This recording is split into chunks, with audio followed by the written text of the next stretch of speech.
Hey, this is Hard Rock Chick, and we are at the Scion Fest in Pomona, California. It is a warm Saturday, and I am here with Lord Dying, with Red Fang, Brian, and I am with Theo, the singer for Orchid. So, is there any rule for wearing the band shirt during an interview? No, I think it's pretty killer. I love this shirt. It's a confidence booster. All right, now that we got that out of the way, what does it mean for you guys to be here playing this Scion Fest today? We're really excited to be here. It's a lot of great bands. It's very well organized. Yeah, we're stoked to be here. It's one of the best American metal festivals.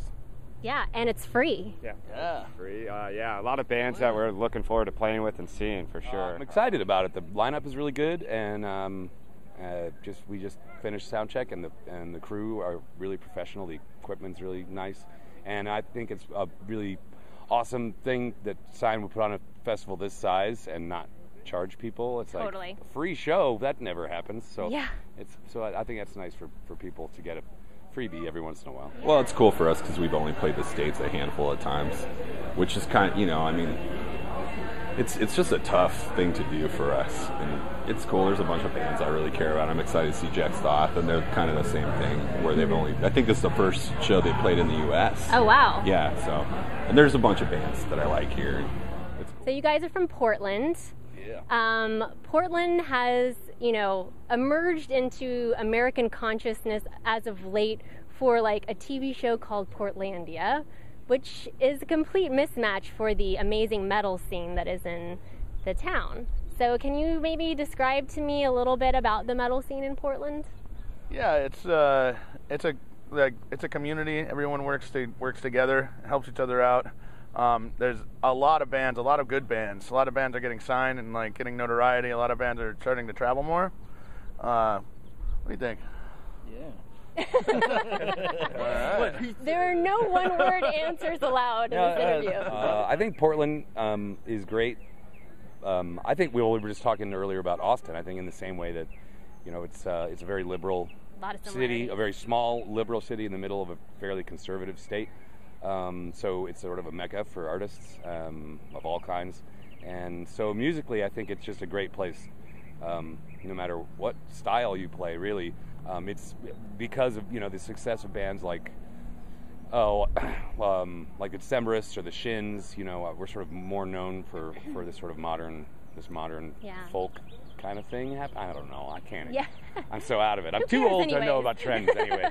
But the metal scene in Portland has always been really strong.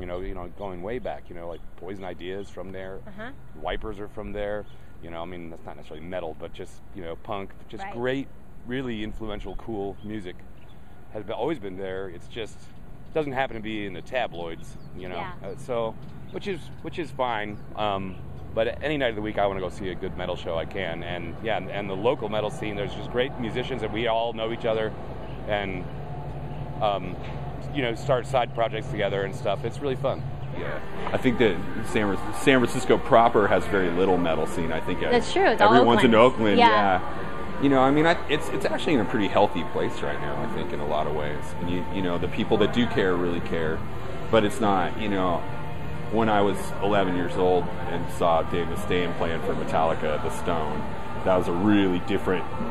That was like a gang, if you were into metal or into rock, it was like this gang mentality, and the kind of support and the feeling then was just much different than it is now. And you guys are relatively new. Yeah. How have you gained so much success so quickly? I mean, you've been on tour with some great bands already, been to Europe already, all of that stuff. I think some of that has to do with the whole community thing in Portland. Like, our friends Red Fang have sort of taken us with them and exposed us to way more than we could have done on our own, for sure. Yeah, they've helped us a lot, and we've been touring a lot, trying to work hard. We like to tour, so that gets us out there a lot. So your latest album, Whales and Leeches, has been your most critically acclaimed album. And what do you credit to the success? As far as it getting better critical acclaim, it's probably because we've done more touring and people just are aware that we're a band. Mm-hmm. So that's important in getting a review of any kind. Sure. Is that they exist. So I think just getting more people looking at it, it's great. And I like all of our records. They all have a special place in my heart. Of course, they're your babies. Yeah, but I think that maybe this record is it's just who we are now. So I guess I'm glad that people like it because it's where we're at musically. Mm-hmm. But I don't know. I mean, like I say, I can't follow trends. I mean, I can barely tie my shoes some days. I'm wearing slip-ons. I don't. So. Oh, come on. So you mentioned that you haven't toured much in the U.S. I used to live in San Francisco, so I used to luck out and see you guys because you know. I think you saw our first couple shows. Yeah. So I used to see you guys all the time, but you have the luxury or the kind of cliche thing of saying, I'm big in Europe. Yeah. So why big do you in Japan. think? Yeah. Why do you think that you've been able to tour more over there? Man, I mean, I think it's an easier place for bands to tour. I think, the funny thing about Europe is people forget how huge the United States is, and, in a way, California it's the same size as Italy. Yeah. Or a little bigger even. Yeah. So, I mean, people kind of forget for working bands, and especially in this day and age with rock music, that sure, you can play all these kind of satellite cities where you're going to have a good crowd and you could eat dinner that night and have a place to sleep, but there's all the in-between, like the Tuesday in some tiny little town where it's like 20 people show up.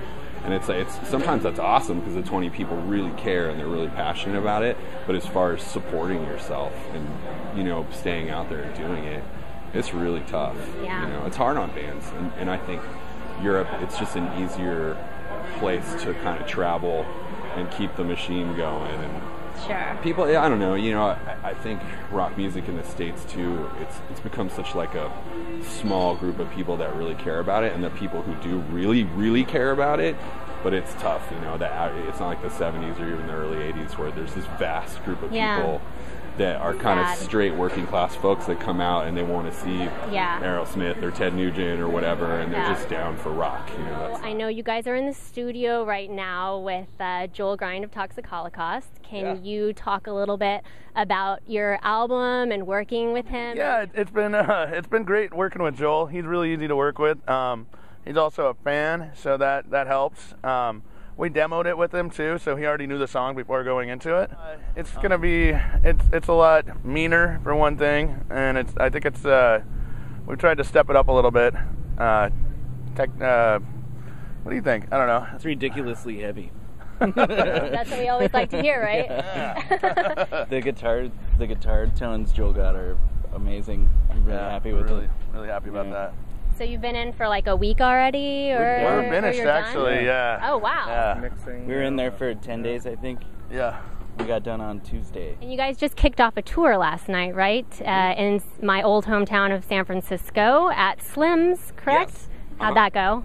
That was great. San Francisco crowds treat us really well, so they're very forgiving. If you have a squib or something, it's they're like, hey, don't worry about it. We're gonna keep freaking out. So I was telling somebody last night. I said I want to start every tour in San Francisco. That's good. And typically about half of them we do because of where you live. So yeah. So one thing I've always appreciated about Orchid is that your attention to detail in appearance, like how you look on stage, to all the packaging for your albums and your CDs and your posters that I just saw in there, and your shirts, like what I'm wearing. Yeah. Can you talk a little bit about? Because I know you're a tattoo artist. Yeah. You're a very talented tattoo artist. Thanks. Yeah, I mean, the thing about Orchid was that when Orchid started in my little music room with me, like going, I want to start a band like Black Sabbath and Pentagram and Trouble and all this stuff, and it was really meant to be a bunch of guys playing the bar across the street from my work and getting drunk together and having fun. I never ever thought it would do anything else. But the funny thing is because I think I am kind of visually minded, you start thinking, well, we got to look like this, and I want the record to look like this, and you do all these things that press all these buttons in people, and you end up getting a response, which is really cool. Yeah. But I just never that was not an intentional thing in any way other than being like a little kid and like a fan of music and remembering picking up a Sabbath record or, you know, an Iron Maiden record and the way it made me feel. And I kind of feel like it's a pretty healthy state, and a lot of bands are doing that again. But at the time when we started, I felt like it was almost uncool to have all those angles covered, that people assumed that you were a gimmick or something. And I think people even reacted to us that way at first, like, oh, it's just a fucking Sabbath ripoff, and, you know, oh, they're doing it, you know, like they're wearing these funny outfits and what. But for me, it was like, if I'm going to be in a rock band, I want to be in a fucking proper rock band. I want to look like a band. Yeah, totally. You know, I don't want to look like a fucking plumber, you know. There's nothing wrong with looking like a plumber, but it's not Led Zeppelin. Yeah, you know, totally. that kind of rock and roll royalty, or even Sabbath. They look like a fucking band, you know. Metallica looked like a band. Yeah. It was powerful.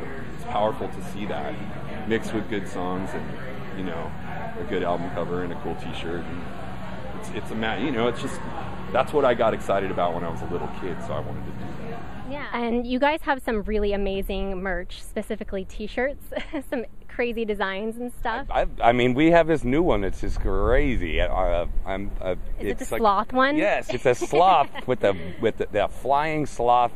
It's like a trucker T-shirt, and we were so excited about this. We've been talking about it for years, but we're like, wow, we'll never get around to that. But we found a guy who does that. Who specializes in sloth t-shirts? He can do the trucker style, and then okay. So he sent us some ideas, and we're like, well, no, make it like there's something real wrong, but you have to look at it for a minute. And I think he nailed it. It's because if you look at it, it looks like you'd find that at a whatever, any kind of, you know, highway truck stop, except that you look at it for a second, there is something horrible, you know. Anyway, I'm real excited about that one, and we have another one out for this tour that's got a sports car on it, and it's all ridiculous. So that's our goal, is to make the most ridiculous shirt ever, and then hope people buy it. Yeah. I think we should start thinking about whether someone will buy it before we think about what we want as a shirt, but we haven't gotten to that point yet. Not next. What is the coolest moment that you can think about that's already happened to you being a band? What sticks out in your mind? Going to Europe was a big thing for me. That was something to cross off the bucket list, you know. And we got to do it twice already this year, and looking forward to go back. Yeah, that's a lot already. Yeah. Yeah, that's definitely one for me as well, and like getting to deal with relapse, getting asked to play things like this. Yeah. That's all. Well, just getting to be in a band that's my job. I think that's pretty. That still blows my mind. You know, sometimes I wake up, I'm like, oh, I've got to do X, Y, or Z. I'm like, your job is being in a band. That's crazy. I mean, you know, if you'd asked me even 4 years ago if that was a possibility, I would have laughed in your face. So anyway, so I guess that's pretty much, I mean, just in general, I'm waiting for it to end, but I'm enjoying it while it lasts. That's good. But I guess, doing David Letterman, that was that was something. Oh yeah. Not every day you're on the TV with the David Letterman. I watched him when I was a teenager. You know, it was crazy. So in a funny way, like our first kind of break was Sean, who you know. Mm-hmm. Poor for Satan, put us opening up for Pentagram. I was there? Yeah, I know you were. And that was like a big deal for me. And it was funny, like, nobody knew who we were, and we were, you know, but it was just kind of, I don't know, to me, that's like the show that I feel like was our, like, kind of first big break, and I love Pentagram so much. It was that must have been really cool. It was a really special thing. I mean, there's been a lot of things. There's also, like, you know, when we were on tour last time, someone sent me a thing where Bill Ward was being interviewed and said that he, like, really liked our band, and I cried. Oh yeah. I mean, that's a really moving thing for me. To start a band that I did think we were just going to play bars and it was just for fun, and then be on a tour bus in Europe and read that. What's the best piece of advice that you've ever gotten from another musician? Don't try and change your sound. Just, you know, be what you are. Be real. what you are. Yeah. Yeah. If it's burning, go see a doctor. Well, I guess I don't even remember who the fellow was, but he was in a band, had been in for a long time, and I was in a band that was to say we had a cult following would be being grandiose. I mean, we played well enough that we could get $100 in beer, and we've been doing it for a long time. And the fella said to me, "You just, how do you make it in the business?" And he just said, "Just keep doing it, and everyone else will drop off like flies. And if you keep doing it, you'll be the last man standing, and you'll be able to do what you want to do as long as you just don't quit." So absolutely. I don't know if that's true, but it's working so far for me. So. Don't do it. No, I don't know. No, I don't know. Fuck, man, I don't know. That's like weird. There's things that people have said to me that have been really moving, but I don't know that it was even from a musician. I'm funny about music because I see kind of art and music and clothes and car design from the 60s and all this stuff is kind of the same thing to me. It's all integral, like the spirit of what makes things good. Or I can tell by your Instagram. I just think like there's special moments in time where people really nail it, or whatever it is.